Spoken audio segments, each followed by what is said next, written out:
ప్రభు అయిన యేసుక్రీస్తు నామములో మీ అందరికీ వందనాలు. ఈరోజు దేవుని వాక్యము సామెతల గ్రంథము 13వ అధ్యాయము 21వ వచనం. కీడు పాపులను తరుమును, నీతిమంతులకు మేలు ప్రతిఫలముగా వచ్చును.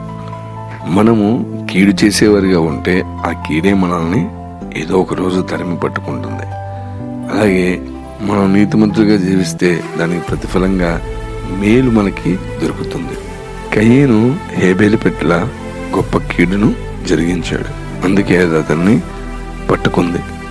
అబ్రహాం అయితే దేవుణ్ణి నమ్ముకుని నీతిమంతుడిగా ఉన్నాడు, అది అతనికి మేలు జరిగించింది. మనం కూడా నీతిని జరిగిస్తూ దేవుడిచ్చే మేలును పొందుకుందాం.